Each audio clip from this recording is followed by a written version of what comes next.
so serious? Internet use linked to psychiatric problems. I'm Dr. Trish Lee. Let me tell you how. More internet use comes more damage to your brain, and more it will show up in your life in terms of your physical and your mental health.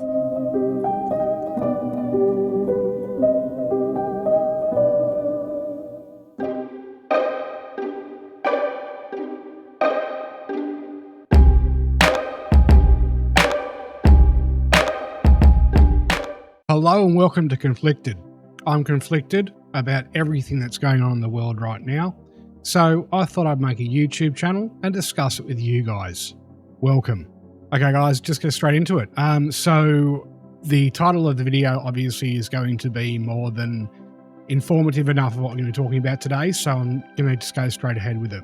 Web addicts have brain changes, research suggests. So this is by Helen Briggs, health editor at BBC News website. So this is a very, very legitimate channel. These are the brain changes from the top to the bottom in people that have serious addictions. Now, internet addiction is one thing. You've got alcohol, drugs, other addictions, which we won't mention on here because of YouTube's terms of service. Also gaming addiction and cheating addiction in gaming. We'll discuss that in a later video though. Web addicts have brain changes similar to those hooked on drugs or alcohol, preliminary research suggests. Experts in China scanned the brains of 17 young web addicts and found disruption in the way their brains were wired up. It's a bit of a worry, isn't it? They say the discovery, published in PLOS One, could lead to new treatments for addictive behaviour. Internet addiction is a clinical disorder marked by out-of-control internet use. A research team led by Hao Li of the Chinese Academy of Science in Wuhan, of all places, carried out brain scans of 35 men and women aged between 14 and 21. 17 of them were classed as having internet addiction disorder, IAD, not ADD, but IAD, on the basis of answering yes to the questions such as, have you repeatedly made unsuccessful efforts to control, cut back, or stop internet use? How many of you on the audience can say that as well? I can't talk. I'm on YouTube. Specialized MRI brain scans showed changes in white matter of the brain, the part that contains nerve fibers, in those classed as being web addicts compared to with non-web addicts. There was evidence of disruption to connections in the nerve fibers linking brain areas involved in emotions, decision-making, and self-control. Anger, depression, frustration. We'll get into that in just a moment. Professor Gunter Schumann, Chair in Biological Psychiatry at the Institute of Psychiatry at King's College London, said similar findings have been found in video game addicts. I just jumped the gun, didn't I? He told the BBC, for the first time, 2 studies have changed in the neural connections between brain areas as well as changes in brain function in people who are frequently using the internet or video games. Commenting on the Chinese study, Dr. Henrietta Bowden-Jones, I think it's Bowden or Bowden, I'm not sure. Sorry if I butchered that, Dr. Henrietta.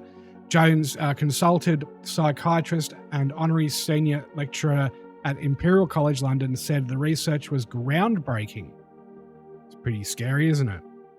You know, I thought we had discovered everything already. She added, we are finally being told what clinicians suspected for some time now.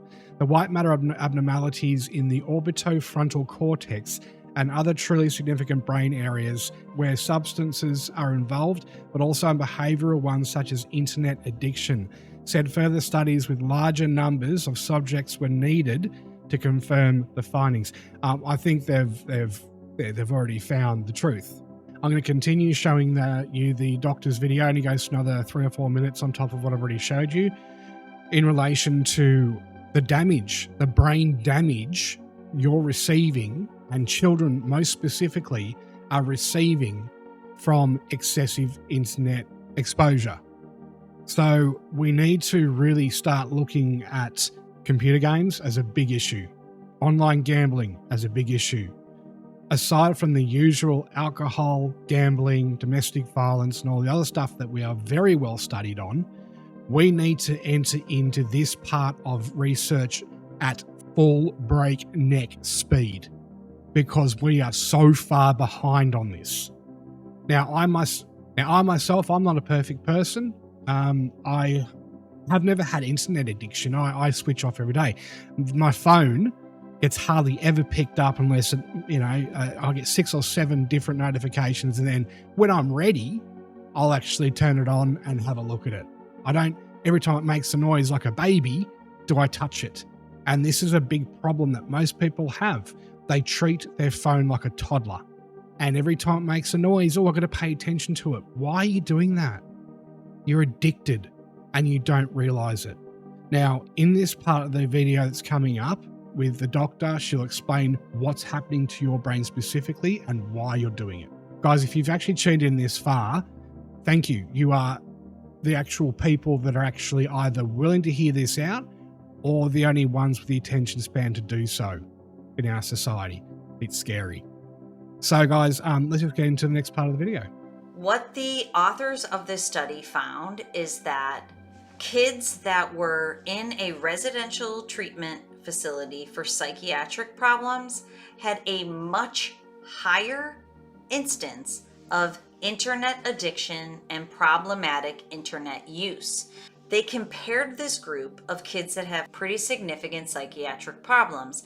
In that case, 72.5% of the kids had typical internet use, 6.9 had problematic use, and 20.6 had addictive internet use. So again, rounding, we've got 72% normal use, 7% problematic, and 21% addictive internet use. That is significantly more than the kids who were in a regular school and did not have psychiatric issues.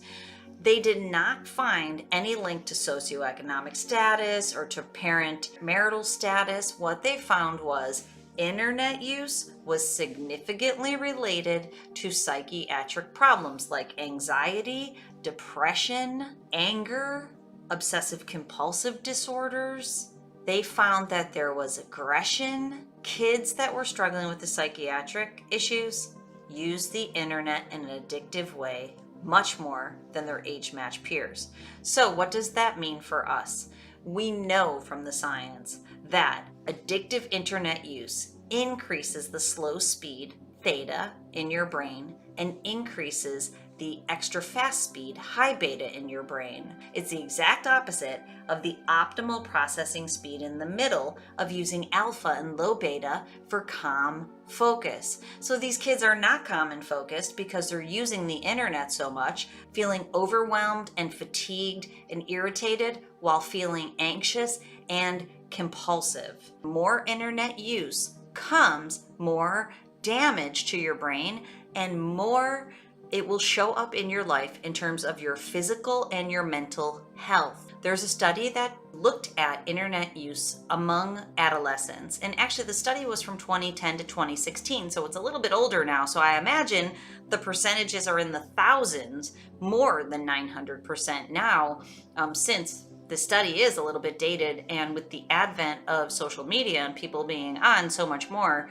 it's got to be even higher. But what the numbers show is that at that time, 100% of adolescents between 12 and 18 use the internet daily.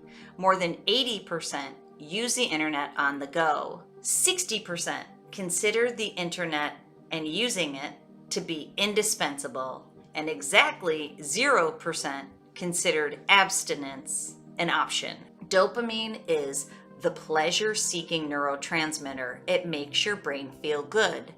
So unfortunately, what it does is it links your brain to go back more and more and more for the internet. And what I mean by supernormal stimulus on a continuum is that there's some ways we use the internet that will get you going back for more, and then others will do that even more, like social media, like explicit content, like gaming. Those are much higher supernormal stimuli. They get you hooked faster and harder, like that, unfortunately.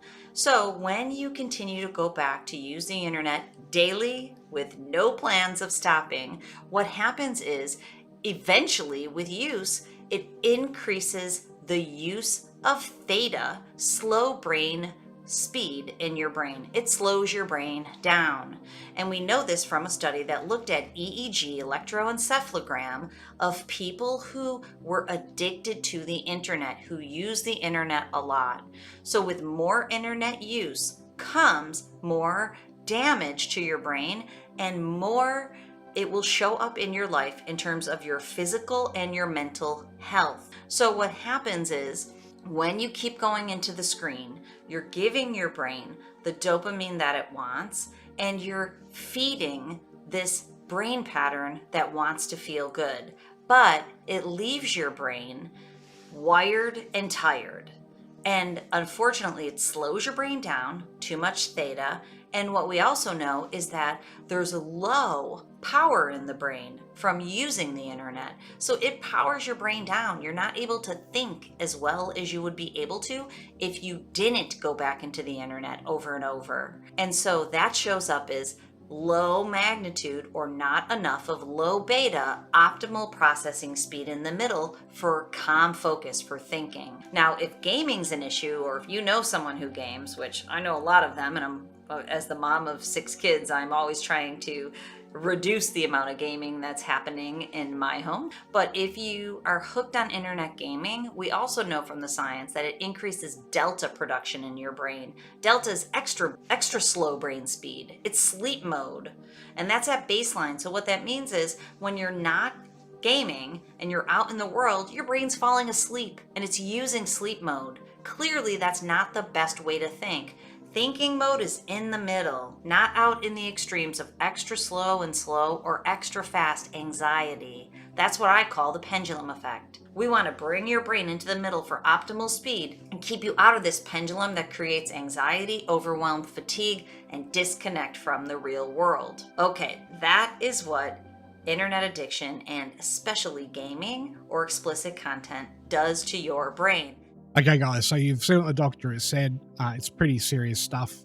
All links to her videos and other content is in the description below for you to peruse at your own time, including the 2 white papers we're discussing today, or the white paper and the news article as well, for further investigation in the links below that we just left. Guys, this is cognitive control increases honesty in cheaters, but cheating in those who are honest. Now, instead of going through the entire white paper, because even I'd put myself to sleep, I've already read through this. It is a little bit dry and a little bit time consuming. So I'll just go straight to the discussion point, and I'll show you some images on the screen as we're going through this to show you what happens to a normal brain that is highly active and an addicted brain which is almost non-active at all, which is frightening. Because if you look at psychopaths, sociopaths, narcissists, serial killers, their brains don't light up the way a normal brain does either. So we are moving towards induced internet-related psychosis with children and people in their 20s and 30s, right as we speak. So the issue is very much there, and it's the animalistic, low brain thinking, the lizard brain thinking of these people who are being desensitized to things that they should not be subjected to on the internet. Really unsuitable search and browsing behaviors. And I'm not talking about the P word, I'm talking about stuff kids look up these days. It's pretty horrific and frightening stuff that you and I would not even have a clue about what it's called, what the activity is, but these kids at the age of 7 and above know this stuff. Stuff that you don't want to know in your life, that they know. It's frightening as hell. In this study, we explored how neural mechanisms associated with reward anticipation, self-referential thinking, and cognitive control determine dis or honesty in individuals' decision-making process. Using the spot the difference task to study trial by trial cheating behavior, we found that the effect of cognitive control depends on participants' inclination to be honest or dishonest. In other words, or their moral default. How they've grown up, the environment they live in, the family structure they have, the social structure they have, the internet and what it's done to them. We found that more honest participants engaged a network of brain regions associated with self-referential thinking when exposed to the opportunity to cheat. So they had a moral impasse. No, can't do it. That's wrong. I feel wrong. My soul is telling me not to do it. Okay? Particularly participants who were generally honest exhibited high activity in self-referential thinking network composed of the PCC, the bilateral TPJs, and the MPFC. Bunch of acronyms for different parts of your brain. Images will be displayed on the screen to show you which parts are lighting up. It doesn't really matter which ones they're proposing those acronyms to. It'll just show you the visual. You don't need to be a scientist to understand this stuff. We provided further evidence that our results indeed reflect self-referential thinking processes by means of conjunction analysis with neurosynth data. Exploring the functional connectivity within the self-referential thinking network, we also found that more honest participants exhibited stronger connectivity during honest decisions between all nodes in this network, whereas this connectivity with the self-referential network broke down during cheating decisions. Okay, so people felt that they were doing the wrong thing. They know they're doing the wrong thing, but they feel compelled to compete with others to obtain a positive outcome. In this case, I think it was a financial gain of $1 per question, US dollar per question they got right in relation to these differentials in noticing differences between pictures, but not all pictures had the 3 differences that they were told to find. Some only had 1, some only had 2. And a lot of these people in the study were always instructed to find 3, so that was in their foresight of thought. They didn't even begin to think outside the box and think, hey, hang on a second, am I being fooled? So they cheated instead. They manufactured a reality that wasn't there for the benefit of the testers involved. So it's still a very honest, nice person, being amicable and agreeable, but at the same time going against everything that they know is right in the world to please others. And this is where the problem really starts to take effect. Collectively, these findings highlight the importance of our moral self-concept and related self-referential thinking processes in promoting honesty. Basically what I said, but simplified. In the line of previous research for part 4 and part 5 of this study, we found that the cheaters exhibited stronger sensitivity to reward during decision making. Our results reveal that all participants were anticipating reward and were sensitive to differences in magnitude of reward during the initial phase of the trial, where the potential reward for finding the differences between the 2 images is present, without any presence of moral conflict. However, cheaters are compared to more honest participants who were more strongly driven by reward when making the decision whether to cheat or not.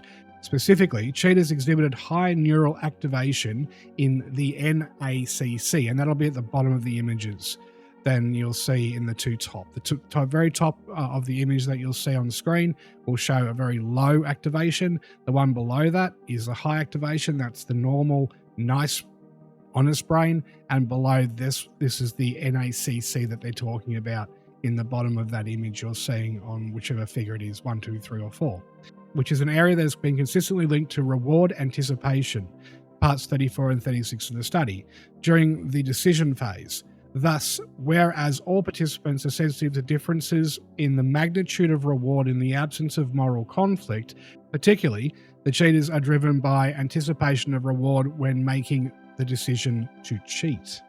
They feel good, they get a dopamine hit. That's a bad thing, guys. It's not a good thing.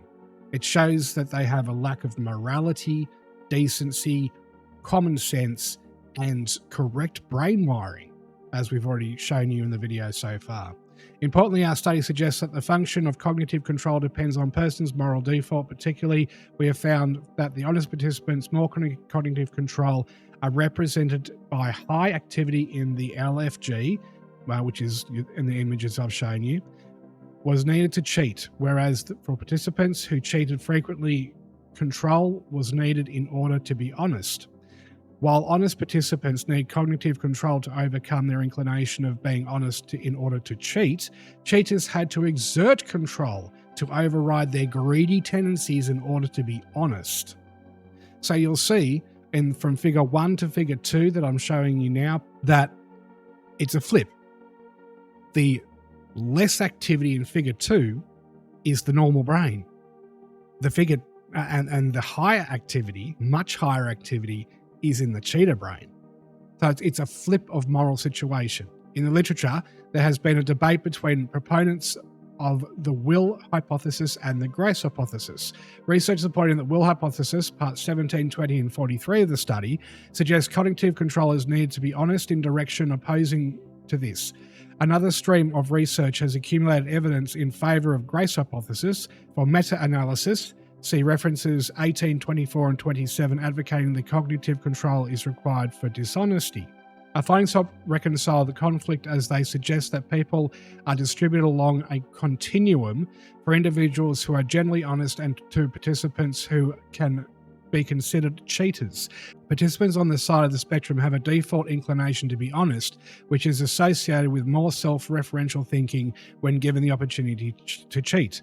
In contrast, individuals on the other side of the spectrum have a default inclination for dishonesty, and their decisions seem to be driven more strongly by rewards in order to achieve and maintain a subjectivity justifiable balance. One can occasionally profit from cheating but still maintain a positive self-image. It's a lack of morals in just basic English language. People on both sides of the spectrum sometimes need to overcome their initial impulse and default behaviour. A generally honest person will need to overcome the default of being honest in order to profit from cheating from time to time, whereas a cheater needs to inhibit the predominant selfish response in order to occasionally be honest and maintain their self-concept. So stay in reality. Yeah? Believe that they're a half-decent human being, but they're really not. It's delusional. And that's something we'll cover in a later video.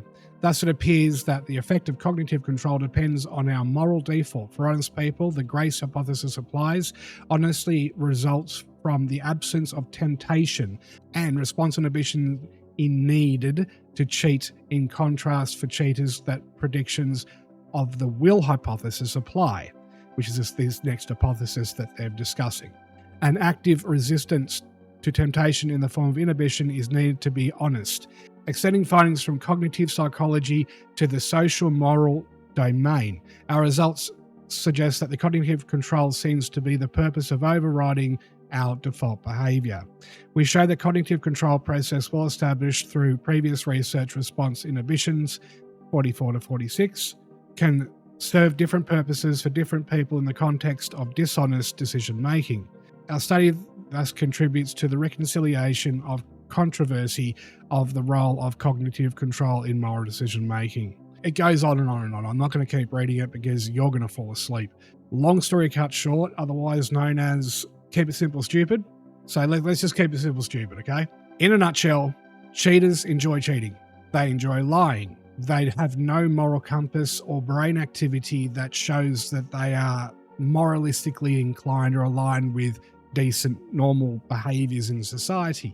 These people are usually aligned with mental health issues that are of a very negative tone. Psychopathy, sociopathy, narcissism, nihilism, in a lot of cases depression.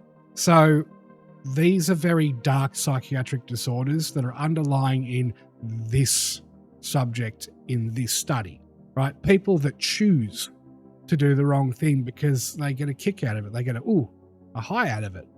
Where honest people know in their heart and their soul and in their chest what they're doing is so wrong, and they are kicking themselves for doing it post the event as well. A lot of the times an honest person will actually come back to the tester in this case and go, look, I actually did cheat. I feel really, really bad about it. It's been eating at me for weeks. I've got to get it off my chest. I've got to tell you the truth. So they've got the normal human being and the subhuman being. And this is a problem we have in our society, which is massively overbalanced in the negative to the positive at the moment. It's been going on that way for about 15 years now. Governments are too weak. Everyone's scared of the left side of the argument. Everyone on the right side of the argument is too aggressive. But no one's willing to stand up in the middle and discuss this logically, maturely, and find a solution. Now, society is starting to push back, and this is why I'm conflicted. Because why didn't we push back 15 years ago when it began? We have to have an understanding that we have a mental health epidemic worldwide as we speak. It's not just third world countries. It's not just first world countries, second world countries, like emerging economies like India. No, it is to do with bad genetics. And a lot of the good times that went past in the 70s and the 80s, and maybe the early 90s before the whole recession we had to have in Australia, Paul Keating, psychopath, and a thug. There were so many psychopaths in high-end jobs, and you will find statistically in any corporate business, any position of leadership, doctors, scientists, especially police, you are going to find an extremely high proponent of psychopaths and sociopaths in those roles. They naturally magnate towards those roles, and they are achievement getters, although they cheat you out of what your hard work and your research and all the hard things you've done. They slap their name on it. Because you're in a position below them, you have no power to stop it. If you go to the person above them, well, guess what? That person's also one of them as well. It's a rigged system, right? It's like in the old Westerns where they chuck the die and, oh, look at that, I got 2 6s. Loaded dice is what I'm saying. The house is bet against us. So society is finally pushing back, which is extremely important. Don't stop. Don't give up. We need to have balance. We need to deal with this mental health problem, especially with psychosis inducement from the goddamn internet. Children having access to things that I don't even know about and I don't want to know about and are telling me about, right? It's horrific. It's frightening. It's so worrying because these kids are acting in a generally psychotic manner as well. It's not normal. These kids don't talk to adults the way they should, the way they have to, the way they need to for a functioning society to work. So please, if you've watched the video to this point, I really appreciate it, and I really hope you're on board, and I really hope you're looking forward to seeing my future videos as well. Guys, I'm here to talk about what no one else wants to talk about and bring forward stuff that really is affecting our kids, and we need to do something to stop it. Because if we don't, God knows what's going to happen next. Okay, guys, if you watched this part in the video, thank you so much for sticking around. I hope that you're interested in what I have to share. You want to join the discussion, please jump in the comments below. Tell me what you want me to talk about as well. The more we talk about this, the more we deal with this, the more we get closer to a solution. I hate to ask, but if you could subscribe, chuck on a like, it would go massively in helping me get this off the ground and get into people's minds on a larger scale so we can have this conversation without the fear of having it shut down. Thanks, guys. I'll catch you in the next one. Cheers.